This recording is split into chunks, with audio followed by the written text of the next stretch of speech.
Hi friends, welcome to my channel. நம்ம சேனல்ல இன்னைக்கு கொத்தவரங்காய் வச்சு ஒரு சூப்பரான பொரியல் ரெசிபி தாங்க எப்படி செய்யறதுன்னு பார்க்க போறோம். இது வந்து ரச சாதம், சாம்பார் சாதம், கார குழம்பு, வெரைட்டி ரைஸ் எல்லாத்துக்கூடமே ஒரு பக்காவான காம்பினேஷனுங்க.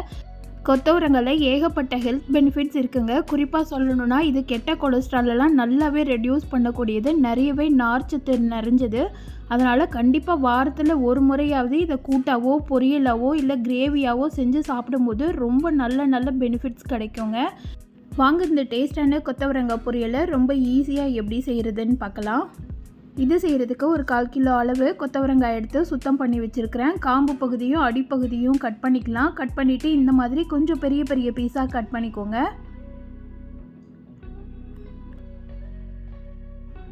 இப்போ ஒரு பேனில் 2லேருந்து 3 ஸ்பூன் அளவு எண்ணெய் சேர்த்துருக்கிறேன்.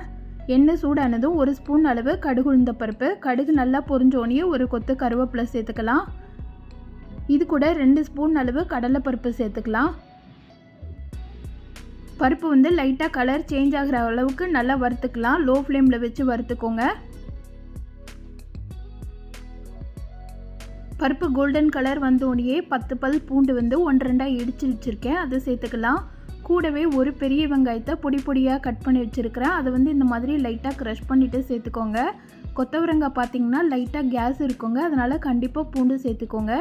சேர்த்துட்டு வெங்காயம் நல்லா கலர் சேஞ்ச் ஆகிற அளவுக்கு வதக்கிக்கலாம். அதாவது கண்ணாடி பதம் வர வரைக்கும் வதக்கிக்கிட்டு இது கூட நம்ம கட் பண்ணி வச்சுருக்கிற கொத்தவரங்காவை சேர்த்துக்கலாம். காய் சேர்த்துட்டு 1 நிமிஷத்துக்கு அந்த எண்ணெயிலேயே நல்லா வதக்கி விட்டுடுங்க. அந்த மாதிரி செய்யும்போது காயோட கலர் வந்து பார்த்திங்கன்னா நல்லா ஃப்ரெஷ்ஷாகவே இருக்குங்க, சாப்பிட்றதுக்கும் நல்ல டேஸ்ட்டாக இருக்கும். எண்ணெயில் வதக்கி விட்டுட்டு வேக வச்சு பாருங்கள், காய் நல்லா டேஸ்ட்டாக இருக்கும். இது கூட 1 ஸ்பூன் அளவு மஞ்சத்தூளும் காய்க்கு தேவையான அளவு உப்பும் சேர்த்துட்டு காய் வேகிறதுக்கு தேவையான அளவு தண்ணி சேர்த்துக்கலாம். தண்ணியோட அளவு பார்த்திங்கன்னா காய் சேர்த்துருக்கிறதுல ஒரு 3/4 வாசி அளவு தண்ணி இருக்கணும். கொத்தவரங்காய் வேகிறதுக்கு ஒரு 4லேருந்து 5 நிமிஷம் ஆகுங்க. மீடியம் ஃப்ளேமில் வச்சு வேக வைங்க. எல்லாத்தையும் நல்லா கிளறி விட்டுட்டு ஒரு மூடி போட்டு வச்சிடலாம்.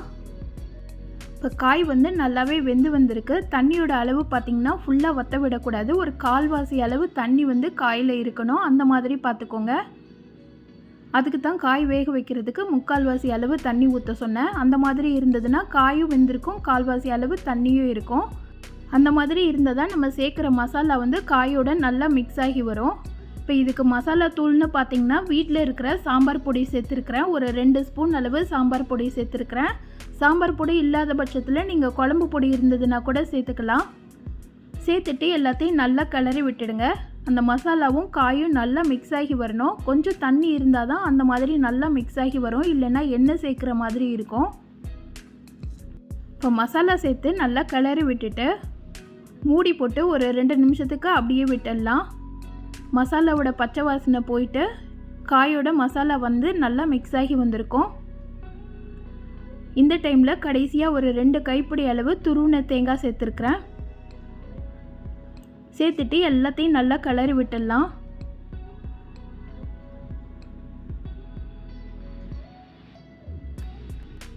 தேங்காய் சேர்க்கும் போதும் அடுப்பு வந்து லோ ஃப்ளேம்லேயே இருக்கட்டும்.